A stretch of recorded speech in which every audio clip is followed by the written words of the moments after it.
Hello everyone, welcome to our channel target GNM ANM. আমার নাম রূপম স্বর্ণকার। আমি চলে এসেছি তোমাদের জন্য নতুন একটা ভিডিও নিয়ে। দেখো, আমাদের অলরেডি মডেল অ্যান্সার কি পাবলিশড হয়ে গেছে। প্রথমে কি হচ্ছিল, প্রথমে তোমরা এক্সাম দিয়ে এসেছিলে, তোমাদের এক্সপেক্টেড স্কোর ছিল। এবার তারপরে গভর্নমেন্ট কি করলো, মানে আমাদের ওই ডাব্লিউবিজেই বোর্ড কি করলো, যে মডেল অ্যান্সার কি পাবলিশ করলো, যেটা প্রত্যেক বছর করে থাকে।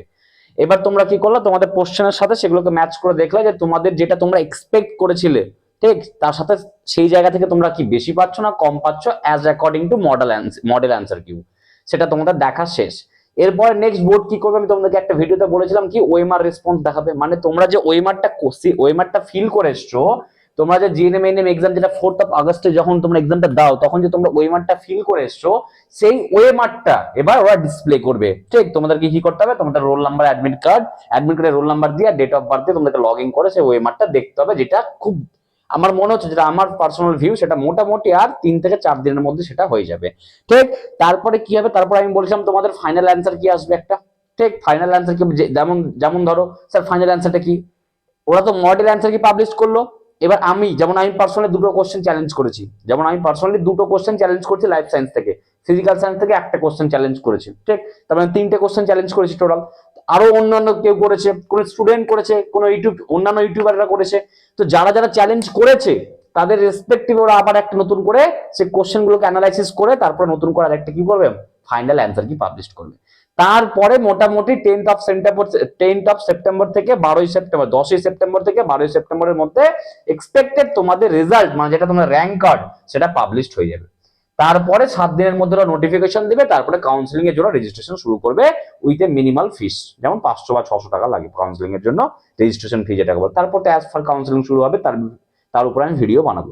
তো আজকের ভিডিওটা হচ্ছে এই যে এখন পর্যন্ত আমাদের যে এক্সপেক্টেড স্কোর মডেল অ্যান্সার কি থেকে, যার উপরে বেস করে ধরে নাও আমি আগে পাচ্ছিলাম কত, 55, সাপোজ আমি 55 স্কোর করছিলাম।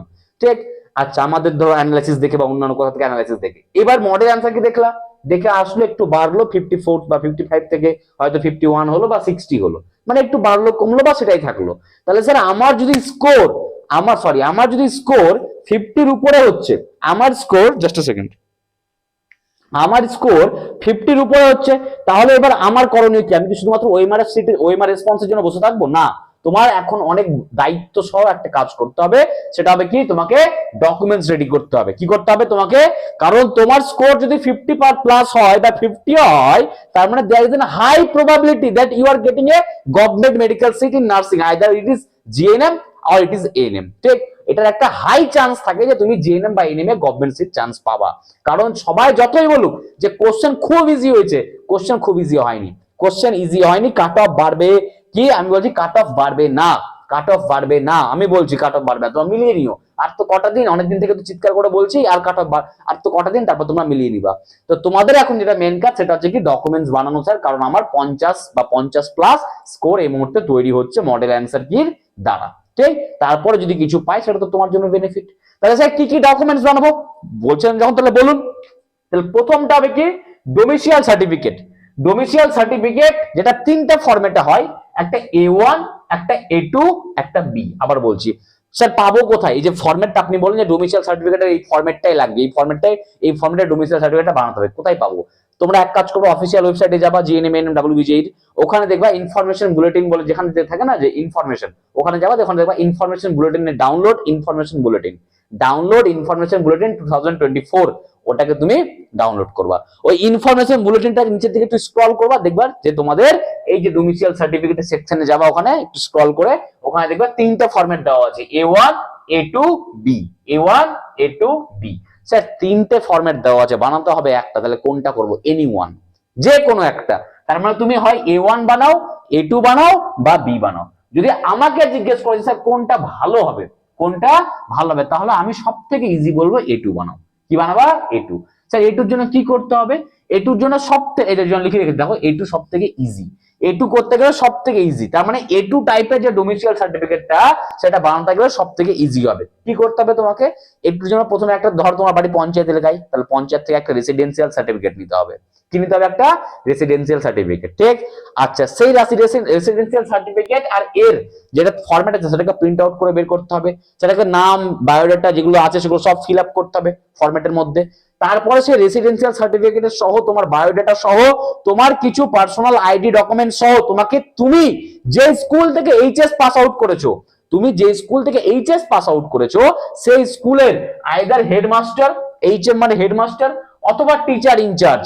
ধরো কোনো স্কুলে হেডমাস্টার থাকে না, রিটায়ার করে গেছে, নতুন হেডমাস্টার এখন অ্যাপয়েন্ট হয়নি, তাহলে একজন থাকে যে টিচার ইনচার্জ হয়, তার টিচার ইনচার্জ। তাহলে তুমি যে স্কুল থেকে এইচএস পাস করেছো সেই স্কুলের কি করতে হবে, টিচার ইনচার্জ বা হেডমাস্টারের ওই ফরম্যাটের মধ্যে সাইন নিতে হবে, ব্যাস কমপ্লিট তোমার ডোমিসাইল সার্টিফিকেট। আবার রিপিট করছি, A2 ফরম্যাটটা ডাউনলোড করবা কোথা থেকে স্যার, ইনফরমেশন বুলেটিন থেকে, সেটাকে প্রিন্ট করবা, ডকুমেন্টস এর মধ্যে যেগুলো চাইবে নেম, নাম, ব্লক, কোথায় তুমি বিলং করো সেগুলো তুমি ফিল করলা, তোমার ইনকাম চাইবে, আর সাথে তুমি অবশ্যই তোমার রেসিডেন্সিয়াল সার্টিফিকেট, যেটা পঞ্চায়েত এলাকা হলে পঞ্চায়েত থেকে পেয়ে যাবা, আর যদি তোমার মনে হয় যে মিউনিসিপ্যালিটি থেকে তোমার রেসিডেন্সিয়াল সার্টিফিকেট পেয়ে যাবা। সেটা নিয়ে তুমি যে স্কুল থেকে এইচএস পাস আউট করেছো সেই স্কুলের হেডমাস্টার বা হেডমিস্ট্রেস অথবা টিচার ইনচার্জ, যদি হেডমাস্টার বা হেডমিস্ট্রেস না থাকে তাহলে সে সাইন করে দিবে তোমার কোথায়, A2 ডোমিসাইল ফরম্যাটে। তখনই করবে যখন তোমার আইডি ঠিক থাকবে, যখন তুমি পঞ্চায়েত থেকে রেসিডেন্সিয়াল সার্টিফিকেটটা নিয়ে যাবা। তাহলে এই হয়ে গেল তোমার A2 ডোমিসাইল সার্টিফিকেট। যদি কেউ A2 করে নিতে পারলা তাহলে তার কোনো দরকারই নাই। স্যার A2 কি স্যার শুধুমাত্র রিসেন্ট ইয়াররাই করতে পারবে না, এমন কোনো ব্যাপার নেই। যারা 2020তেও পাস করেছো, 18তেও পাস করেছো, 17তেও পাস করেছো, ডাজন্ট ম্যাটার, তুমি যে সালেই পাস করো, ঠিক এমন না যে 2024-এর পরীক্ষা 2024-এ বা 23-এ পাস করতে হবে না, তুমি যত আগেই পাস করে আছো না কোনো সমস্যা নাই, তুমি যাবা স্কুলে, তুমি সেই স্কুলে যাবা যেখান থেকে তুমি এইচএস পাস আউট করেছো, কন্ডিশন একটাই, তুমি সেই স্কুলে যাবা যে স্কুল থেকে তুমি এইচএস পাস আউট করেছো। ঠিক আছে স্যার। স্যার A1 বিটা কি, A1 আর বি অলমোস্ট সেম, A1 আর বিটা কি অলমোস্ট সেম। A1 বি কি আবার বলছি, দেখো ভালো করে শোনো, A1 করো বা বির জন্য তোমাকে কি করতে হবে, তোমাকে প্রথমে একই রকম পঞ্চায়েত থেকে রেসিডেন্সিয়াল সার্টিফিকেট নিলাম, স্যার তারপরে কি করবো, রেসিডেন্সিয়াল সার্টিফিকেট যখন নিবা তখন একটা ইনকাম সার্টিফিকেটও নিবা। রেসিডেন্সিয়াল সার্টিফিকেট যখন নিবা তখন পঞ্চায়েত থেকে দু ধরনের সার্টিফিকেট হয়, একটা রেসিডেন্সিয়াল সার্টিফিকেট, বাস মানে তুমি যখন ওই পঞ্চায়েতের আন্ডারে ওই পঞ্চায়েতের মধ্যে বসবাস করো তার সার্টিফিকেট, আর একটা নিবা ইনকাম সার্টিফিকেট, যেটা পঞ্চায়েতের ইনকাম সার্টিফিকেট হয়। ঠিক, এইবার দুটো কেন বললেন স্যার, রিজন আছে। দুটো নিলা, ওই দুটো নিয়ে তুমি আইদার অনলাইনে ই ডিস্ট্রিক্ট বলে একটা হয়, ই ডিস্ট্রিক্ট, তুমি সেখানে গিয়ে ওই যে দুটো নিলা তাকে স্ক্যান করে পিডিএফ বানিয়ে রাখলা, দিয়ে ওই ই ডিস্ট্রিক্টে গিয়ে তুমি কি করলা, একটা ডোমিসাইলের জন্য অ্যাপ্লাই করে দিলা, একটা ইনকাম সার্টিফিকেটের জন্য। ডোমিসাইলের জন্য কোনটা লাগবে, রেসিডেন্সিয়াল সার্টিফিকেটটা লাগবে যেটা তুমি পঞ্চায়েত থেকে নিয়েছো, আর যেটা আর তুমি যদি ইনকাম সার্টিফিকেটটা লাগবে, ইনকাম সার্টিফিকেটটাও লাগবে তোমার এই ডকুমেন্টস এর মধ্যে, তাহলে একেবারে তোমার কাজ হয়ে যাচ্ছে, তুমি ওই ইনকাম সার্টিফিকেট যেটা তুমি পঞ্চায়েত থেকে নিয়েছো সেটা তুমি পুট করে দিলা পিডিএফ এর ফর্মে, তুমি গিয়ে অনলাইন থেকে ইনকাম সার্টিফিকেটও পেয়ে গেলা, ডোমিসাইল সার্টিফিকেটও পেয়ে গেলা। স্যার আমি অনলাইনটা পারবো না, কি করবো, তুমি না পারলে কোনো সাইবার ক্যাফেতে যাবা, কম্পিউটার দোকানে যাবা, সেখানে তারা করে দেবে কিছু টাকা নিয়ে। আর সেটাও যদি না করতে পারো তাহলে সব থেকে বেটার কি হবে, তুমি A1 বা বি, A1 বা বি সেই ফরম্যাটটা ডাউনলোড করলা, তুমি পঞ্চায়েত থেকে রেসিডেন্সিয়াল সার্টিফিকেট, ইনকাম সার্টিফিকেট নিলে, এটার মধ্যে কোনো ঝামেলা নেই, নিয়ে চলে গেলা, আর নিজের যা আধার কার্ড, ভোটার কার্ড যা আছে সেগুলো, আইডি কার্ড নিয়ে যাবা। আচ্ছা, আর কি করবা, সবকিছু নিয়ে বিডিও অফিসে চলে যাবা। কোথায় যাবা, বিডিও অফিসে যাবা। বিডিও অফিসে গিয়ে তুমি যে পঞ্চায়েত থেকে যেটা নিয়েছো, পঞ্চায়েত থেকে যে ইনকাম সার্টিফিকেট নিয়েছো, সেটা তোমার বাকি ডকুমেন্টস নিয়ে বিডিও অফিসে বলবো আমাকে ইনকাম সার্টিফিকেট দিন বিডিও লেভেলের, ওরা ইনকাম সার্টিফিকেট তোমাকে হয়তো সে সময় ডকুমেন্টস গুলো নিয়ে নিবে, বা 3-4 দিন পরে তোমাকে গিয়ে ফিজিক্যালি তোমাকে দিয়ে দেবে, কিন্তু অনলাইনটা বেশি সুবিধা, সেটা ইনকাম সার্টিফিকেট হোক বা ডোমিসাইল সার্টিফিকেট হোক। তাহলে তোমাকে যদি A1 বা বি বানাতে হয় তোমাকে কোথায় যেতে হবে, তোমাকে হয় বিডিওর কাছে যেতে হবে, বা এসডিওর কাছে যেতে হবে, বা এসডিএম বা এডিএম, ডিস্ট্রিক্ট ম্যাজিস্ট্রেট হোক, ডিস্ট্রিক্ট অফিসার হোক, বা ব্লক ডেভেলপমেন্ট অফিসার হোক, ঠিক এদের কাছে, বা জয়েন্ট বিডিও হোক, জয়েন্ট বিডিও দিয়েও হবে। আচ্ছা, হয়ে গেল এটা ডোমিসাইল সার্টিফিকেট ক্লিয়ার। নেক্সট হচ্ছে কি মেডিকেল ফিটনেস বা ফিট সার্টিফিকেট। স্যার এটা তো লাগবেই, দেখো তুমি যে নার্সিং পড়বা, জিএনএম বা এনএম মানে মেডিকেল ফিল্ডে এন্টার করছো, তুমি কি মেডিকেলে ফিট সেটা তোমাকে প্রুভ করতে হবে। স্যার কি করে প্রুভ করব, তোমাকে ডিফারেন্ট কাইন্ড অফ টেস্ট করতে হবে, তোমাকে ডিফারেন্ট টেস্ট করতে হবে। ফার্স্ট টেস্ট কি, মেইনলি ব্লাড, ইউরিন, তোমার বডির যে কোনো বোন ফ্র্যাকচার নেই বা ভাঙা নেই, এক্সরে, ঠিক, ব্লাড, ইউরিন, এক্সরে, এটা মাস্ট করতে হবে। এর সাথে তোমার হাইট, ওয়েট, ওগুলো তো আছে, ওগুলো তো আমি বলছি, ওগুলো সবাই জানে যে মেডিকেল ফিটনেসের মধ্যে হাইট, ওয়েট, তোমার বডি প্ল্যান, বডি পশ্চার, ওগুলো সব থাকে, ঠিক। মেইনলি ব্লাড, ইউরিন, এক্সরে, তিনটে জিনিস করতেই হবে।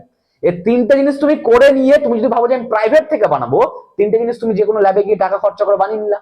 তারপরে কি করবা, বানিয়ে নেওয়ার পরে তুমি কোনো একটা প্রাইভেট ডাক্তারের কাছে গেলা, যে ডাক্তার অ্যাটলিস্ট এমবিবিএস পাস আছে, ঠিক, অথবা বিএমএস মানে আয়ুর্বেদিক পাস আছে, যা রেজিস্টার আছে এক কথায়, মানে এমন কোন ডাক্তার যার হয় এমবিবিএস না হলে বিএমএস। স্যার বিএমএস কি আয়ুর্বেদিক ডাক্তার কিন্তু পাস আউট, যার রেজিস্ট্রেশন নাম্বার আছে, এমন একটা আয়ুর্বেদিক ডাক্তার যার রেজিস্ট্রেশনের নাম্বার আছে, অথবা এমন একটা BHMS doctor, homeopathy doctor, HMS মানে কি bachelor of homeopathy medical and science, এই এমন একটা ডাক্তার যার মধ্যে কি আছে, যার কাছে হোমিওপ্যাথি হলেও রেজিস্ট্রেশন সার্টিফিকেট আছে বা রেজিস্ট্রেশন নাম্বার আছে। হয় তুমি MBBS যাও বা তুমি BAMS যাও বা BHMS যাও, যে কোনো ডাক্তারের কাছে যাও যার রেজিস্ট্রেশন সার্টিফিকেট আছে। সেই ডাক্তার তুমি যে রিপোর্ট গুলো করে নিয়ে এসছো সেগুলো দেখবে, তোমার মেডিকেল ফিটনেসের যে ফরম্যাটটা যেটা তুমি ইনফরমেশন বুলেটিনে পাবা সেটাকেও প্রিন্ট আউট করে নিয়ে যাবা, ঠিক সব ইনফরমেশন বুলেটিন পেয়ে যাবা, ওটাকে প্রিন্ট আউট করে নিয়ে যাবা, ডাক্তার ওটাকে প্রত্যেকটাকে নিজে হাতে ফিল করে দিয়ে লাস্টে ডাক্তার সিল করে দিয়ে সাইন করে দিবে, আর ওখানে ডাক্তার অবশ্যই তার নিজের রেজিস্টার আইডিটা বা রেজিস্টার নাম্বারটা লিখে দিবে। আবার বলছি তুমি সব করলা স্যার, ডকুমেন্টস নিয়ে গেলা, ডাক্তারের কাছে গেলা, সবই করলা, ডাক্তার সাইনও করে দিল, রেজিস্টার নাম্বার ডাক্তার দিল না, সেটা MBBS ডাক্তার হোক বা BHMS ডাক্তার হোক বা BAMS হোক, ঠিক যে হোক না, যদি রেজিস্টার নাম্বার না দেয় সাইন করার পর, তাহলে সেই সার্টিফিকেটটা ভ্যালিড না। তাহলে মেডিকেল সার্টিফিকেট তখনই ভ্যালিড যদি তুমি প্রাইভেটে করো, তখন কি হবে, ডাক্তারের সার্টিফিকেট লাগবে, ডাক্তার সার্টিফিকেট না, ডাক্তার রেজিস্ট্রেশন নাম্বার লাগবে, ডাক্তারের যেখানে ডাক্তার সাইন করছে, যেখানে ডাক্তারের সাইন করার জায়গা থাকে, সেখানে কি করতে হবে, ডাক্তারকে সাইন করে সিল করে ও রেজিস্টার নাম্বারটা লিখে দিবে, ঠিক। আর ডাক্তার যে সাইন সিল করবে তার জন্য তোমাকে medical at least blood, urine, X-ray এগুলো তোমাকে টেস্ট করে নিয়ে যেতে হবে। হয়ে গেল স্যার, এত টাকা খরচা করবো, ঠিক আছে গভর্নমেন্টে যাও, গভর্নমেন্টে করো, গভর্নমেন্টে ফ্রিতে হয়ে যাবে। তুমি গভর্নমেন্টে যাও, বললো মেডিকেল ফিটনেস করবো GNM ANM এর জন্য, কাউন্সিলিং এর জন্য, ওরা ডিরেক্টলি তোমাকে একটা ফর্ম দিবে, তুমি ফিল আপ করবা, ফর্মটা ফিল আপ করে তোমাকে হয়তো সেদিনই হয়ে যাবে, বা তোমাকে একটা ডেট দিবে, সেই ডেটে যাবা, ডিফারেন্ট টেস্ট হবে, ওখানে যে RMO শিফট থাকবে রেসিডেন্ট ডাক্তার, সেই তোমাকে করে দিয়ে দিবে, তোমার কোনো ঝামেলাই নেই, এটা ফ্রিতে হয়ে যাবে, একটু টাইম, একটু দৌড়াদৌড়ি গভর্নমেন্টে, ব্যাস এটুকুটাই, ঠিক। তোমার মেডিকেল ফিটনেস সার্টিফিকেট তৈরি। ডোমিসিয়াল বলে দিলাম তিন রকমের। এবার ইনকাম তুমি আগেই বলেছি, কি যখন ডোমিসিয়াল বলি, তুমি পঞ্চায়েত থেকে বা মিউনিসিপাল থেকে ইনকাম সার্টিফিকেট বের করলা, সেটাকে তুমি ডিস্ট্রিক্ট বা যে কোনো যে গভর্নমেন্টের পোর্টাল আছে, ডিস্ট্রিক্ট পোর্টাল গুলো, সেখানে তুমি অ্যাপ্লাই করলা, BDO লেভেলে চলে গেল, তুমি এখান থেকে ইনকাম সার্টিফিকেট পেয়ে গেলা, ঠিক। কিন্তু তোমাকে BDO লেভেলের ইনকাম সার্টিফিকেট পেতে গেলে তোমাকে প্রধানের ইনকাম সার্টিফিকেট অথবা মিউনিসিপ্যাল ইনকাম সার্টিফিকেট কিন্তু লাগবে। হয়ে গেল, ইনকাম সার্টিফিকেটটা কিন্তু বানিয়ে রাখবে। অনেকে বলছে ইনকাম সার্টিফিকেট লাগবে, কিন্তু আমি বলছি ইনকাম সার্টিফিকেট লাগবে, ওটা রিসেন্টের। আচ্ছা, ডোমিসিয়ালের কিছু নিয়ম আছে। আচ্ছা, ডোমিসিয়ালের তো নিয়ম তো তুমি জানো, বাসিন্দার নিয়ম, যে তোমাদেরকে 10 বছরের মিনিমাম 10 বছর তোমাদেরকে পশ্চিমবঙ্গে থাকতে হবে, তার কাগজ দেখাতে হবে, এগুলো তোমাদের জানা আছে। নেক্সট দেখো, আচ্ছা এগুলো পাবো কোথায়, লিখে রেখেছি আমি, দেখো ইনফরমেশন বুলেটিনে পাবা, যেখানে তোমাকে কি করতে হবে, ইনফরমেশন বুলেটিন থেকে download domicile medical fitness certificate format. তার মানে এই যে তোমাকে যে ফরম্যাট গুলো বলছি, domicile format, medical format, income format, এগুলো তুমি পাবা কোথায়, ইনফরমেশন বুলেটিনের মধ্যে আছে, যেগুলো তোমাকে এই যে ফরম্যাট গুলো আছে সেগুলো তোমাকে ডাউনলোড করে নিতে হবে, নেক্সট দেখো EWS সার্টিফিকেট, এটা আচ্ছা তার কাছে OBC NCL। দেখো যারা SC বা ST, সিভিল ক্লাস বা সিভিল ট্রাইব, তাদের কোনো ঝামেলা নেই, যা সার্টিফিকেট আছে যত পুরনোই আছে, হ্যান্ড রিটেন হোক, কম্পিউটারাইজড হোক, যা আছে ভাই তোমাদের সব চলে যাবে, সব অ্যাপ্লিকেবল। কিন্তু যারা ওবিসির খুব দুঃখ, ওবিসির খুবই দুঃখ, আর হওয়াটাও স্বাভাবিক, ঠিক। আচ্ছা, তো OBC A হোক বা OBC B হোক, তাদের ক্ষেত্রে কি হচ্ছে, সার্টিফিকেটটা মোটামুটি ক্যান্সেল আউট হয়ে গেছে, বা এরকম একটা হাইকোর্টের নির্দেশ আছে। তো সেক্ষেত্রে OBC NCL বানাতে হবে, নন ক্রিমিলিয়ার, OBC নন ক্রিমিলিয়ার বানাতে হবে। কাদেরকে বানাতে হবে, OBC A হোক বা OBC B হোক, তোমাদেরকে নন ক্রিমিলিয়ারের সার্টিফিকেটটা বানাতে হবে, ঠিক। তার মানে OBC NCL টা কারা বানাবে, যাদের A হোক, OBC A বা OBC B বোথ, মানে OBC A থাকুক বা B থাকুক, তাদেরকে OBC NCL টা বানাতে হবে। কি করতে হবে আমাদেরকে, কিচ্ছু না, SDO অফিসে যাবো, সোজা কাট আমি বলছি, SDM অফিস বা SDO অফিসে যাবো, যার যেটা আছে, SDM অফিসে গেলা, তোমার যে OBC সার্টিফিকেট আছে তার জেরক্স করলাম, তোমার যে আইডি আছে তার 3টে আইডি জেরক্স করবা যে কোনো, ঠিক। আচ্ছা, আর কি করবো স্যার, তুমি BDO বলছি, SDM অফিসে গিয়ে তুমি বলবা যে আমি OBC NCL বানাবো, ঠিক। OBC সেক্টর যেখানে শংসাপত্র যে রুমটা হয়, ওখানে গিয়ে বলবা আমি OBC NCL বানাবো। ওরা জিজ্ঞেস করবে কেন, তখন তুমি সাথে করে কি নিয়ে যাবা, তোমার অ্যাডমিট কার্ড নিয়ে যাবা, যে আমি এই পরীক্ষাটা দিয়েছি, আমার সামনে রেজাল্ট আছে, আমার সিলেকশন হওয়ার প্রবাবিলিটি আছে, আমি সার্টিফিকেটটা রেডি রাখবো আগে থেকে, কাউন্সিলিং এর সময় লাগবে। তো ওই জন্য ওরা কি করে, অনেক সময় একটা কাগজ দিচ্ছে যে তুমি কেন বানাতে এসছো, তো তুমি কি করবা, GNM যে পরীক্ষা দিচ্ছ তার অ্যাপ্লিকেশন যে ওই যে যখন ফর্ম ফিল আপ করে তখন একটা কনফার্মেশন পেজ এসেছিল না, ওই কনফার্মেশন পেজটা জেরক্স নিয়ে চলে যাবা, অথবা অ্যাডমিট কার্ডের যে সাথে জেরক্স নিয়ে যাবে, স্যার দেখুন আমি এটা করেছি, এটাতে এরকম ব্যাপার, আমার এটার জন্য সার্টিফিকেট লাগবে। ওরা তখন কি করবে, তোমার সব ডকুমেন্টস গুলো জেরক্স গুলো নিবে, যে ওরা তোমাকে একটা ডকুমেন্টস মানে একটা দিবে, পেজ দিবে OBC NCL এর, ওখানে তোমাকে খুব সাবধানে যা OBC তে আছে যে বানানগুলো, সেগুলো তোমাকে ফিল করতে হবে, দিয়ে ওখানকার ওরা এই যে স্টাফ গুলো আছে তারা কি করবে, এডিএম বা এসডিএম কে সাইন সিল করে দিবে যে হ্যাঁ তুমি ওবিসি এ বা ওবিসি বি যে নন ক্রিমি লেয়ারে বিলং করো, ঠিক, দিয়ে তোমার ওবিসি সার্টিফিকেট হচ্ছে, তোমার ওবিসি এনসিএল ফাইলাম। আবার বলছি ওবিসি সার্টিফিকেট জেরক্স, তোমার আইডি কার্ডের জেরক্স, তোমার রেসিডেন্সিয়াল, আচ্ছা হ্যাঁ রেসিডেন্সিয়াল অনেক কটা বানিয়ে নিবে একবার, রেসিডেন্সিয়াল সার্টিফিকেট, প্রধান রেসিডেন্সিয়াল বা পারলে একটা ইনকামও নিয়ে নিবা, কারণ ঝামেলার দরকার নেই। আর যে পরীক্ষার জন্য তুমি যাচ্ছ, যার পারপাসের জন্য, তার একটা জেরক্সের কোনো একটা প্রমাণ নিয়ে চলে যাওয়া, যে বলবো আমি এনসিএল বানাবো, ওরা তোমার ডকুমেন্টস দেবে, তুমি সেটা ভালো করে ফিল করবা কেয়ারফুলি, যাতে কোনো বানান ভুল না হয়। বানান ভুল হলে আরেকটা চেয়ে নিবা একটা কাগজ, ঠিক, হয়তো একটু বকাবকি করবে কিন্তু নিয়ে নিবা, দিয়ে ফুলফিল দিবা, ওরা ফুলফিল করে দিবে, যে ওরা যখনই সিল মেরে দেবে কাগজটার মধ্যে, ওই কাগজটা হলো তোমার ওবিসি এনসিএল। যে কাগজটা তুমি লিখবে ওই কাগজে সিল সাইন মারবে কে, এসডিএম বা এডিএম, সেটা হয়ে গেল তোমার কি ওবিসি এনসিএল সার্টিফিকেট হয়ে গেল। আচ্ছা ইডব্লিউএস, এটা তো সবাই জানো, যারা ফর্ম ফিল আপের সময় EW economically weak section form fill up করেছিল তাদের জন্য। ইডব্লিউএস কারা, যাদের কিছু রুলস আছে, আমি যদি দুই একটা বলছি, আমি যাদের গ্রামে ধরে না 5 একর জমি নাই, 5 একর মানে কত, 5 3 15 বিঘা, যাদের 15 বিঘার জমি কম আছে, আচ্ছা, আর যাদের কি ফ্ল্যাটে থাকে, তো ফ্ল্যাটে থাকতে গেলে কত যেন আছে তোমাদের ইনফরমেশন বুলেটিনে, যে 1000 স্কোয়ার ফিট ফ্ল্যাটের কম থাকতে হবে, যে কেউ শহরে বাস করছে তার যেন ফ্ল্যাটের সাইজ 1000 স্কোয়ার ফিট না হয়, মানে 1000 স্কোয়ার ফিটের কম হতে হবে তার ফ্ল্যাটের সাইজ, ঠিক। আর কি ধরে নাও কেউ জমিতে আছে, জমিতে বলছি, কেউ ধরে নাও গ্রামের দিকে বাস করছে, কেউ ধরে নাও গ্রামের দিকে বাস করছে, সে সময় যেন তার গ্রামে সে জায়গায় বাস করছে তার এরিয়া যেন 200 কম হয়, ঠিক। এই ছিল তোমার কিছু কিছু ক্রাইটেরিয়া ইডব্লিউএস সার্টিফিকেটের জন্য, ঠিক, এগুলো তোমাকে করতে হবে। নেক্সট হচ্ছে কি, 10th এর অ্যাডমিট কার্ড বা বার্থ সার্টিফিকেট, 10th এর অ্যাডমিট কার্ড বা বার্থ সার্টিফিকেট, ঠিক। 10th এর অ্যাডমিট, এটা তো সবার কাছে আছে স্যার, 10th এর অ্যাডমিট কার্ড বার্থ সার্টিফিকেট কেন লাগবে স্যার, কারণ তার রিজন হচ্ছে একটাই, তোমার তোমার ডেট অফ বার্থের একটা প্রমাণের জন্য, তোমার ডেট অফ বার্থের একটা প্রমাণের জন্য, ঠিক। নেক্সট দেখো তুমি কি বলছে, ক্লাস 12 মার্কশিট, ক্লাস 12 এর মার্কশিট লাগবে তোমার, এগুলো ডকুমেন্টস তোমার কাছে অলরেডি রেডি রাখতে হবে তোমাদের ডকুমেন্টস এর কাউন্সিলিং এর জন্য, ঠিক আছে। আচ্ছা আরেকটা কোশ্চেন আমাকে অনেকে কমেন্ট করে জিজ্ঞেস করছে, স্যার টোটাল কতগুলো গভর্নমেন্ট কলেজ আছে ইসের জিএনএম এর, 67, কত আছে 67, আর এএনএম এর 13টা। দেখো কেরিয়ার পারপাস যদি বলি, এএনএম এর সবসময় কাট অফ বেশি যায়, কারণ এএনএম স্টেবল জব, প্রমোশন নেই এএনএম এ, কিন্তু প্রমোশন নেই। জিএনএম এ কি আছে, প্রমোশন আছে, জিএনএম এ কি আছে, প্রমোশন আছে। আজ তুমি নার্স, তারপর তুমি হবে পোস্ট বেসিক নার্স, তারপর তুমি করতে পারবে সিনিয়র নার্সিং, তোমার বেতন এমন হতে পারে 70,000 প্লাস যেতে পারে, ঠিক। তো জিএনএম এ কম স্কোরে তুমি গভর্নমেন্ট কলেজ পেয়ে যাবা, এএনএম এ বেশি স্কোর করে তুমি এএনএম এ যাবা, কিন্তু এএনএম শান্তির চাকরি, প্রমোশন নেই কিন্তু শিওর চাকরি, জিএনএমও শিওর চাকরি, ইন্টার্নশিপ করতে করতে তুমি গভর্নমেন্টের ভ্যাকেন্সি হবে, তুমি অ্যাপ্লাই করে চাকরি পেয়ে যাবা, ঠিক। এই ছিল তোমাদের অল ডিটেলস। আর কাট অফ নিয়ে আর কি বলবো, কারণ কোশ্চেন টাফ যেহেতু হয়নি, কোশ্চেন যেহেতু খুব টাফ হয়নি, তোমরা এবছর কিন্তু চান্স পাচ্ছ, যারা ভালো করে এক্সাম দিয়েছো, আর যারা ভালো করে এক্সাম দিয়েছো, আর অবশ্যই যারা 50+ স্কোর করেছে, তারা প্রত্যেকে একটা সম্ভাবনার মধ্যে আছে, যারা এই বছর গভর্নমেন্টে মেডিকেল কলেজে চান্স পাচ্ছ, ঠিক আছে। এই ছিল তোমাদের ইনফরমেশন। ডকুমেন্টস গুলোতে এই কটা ডকুমেন্টস তোমরা বানিয়ে রাখো রেজাল্টের আগে, ঠিক, যে করেই হোক, যতটাই খাটাখাটনি করতে, তাহলে তোমাদের ফিউচারটা সিকিউর থাকবে কাউন্সিলিং এর পর্যন্ত, কাউন্সিলিং এ নিয়ে কোনো টেনশন তোমাদের থাকবে না, বাকি তোমাদের অনলাইনের কাজ তোমরা ইজিলি করতে পারো, ডকুমেন্টসটাকে রেডি করে নাও নিজেদের কাছে।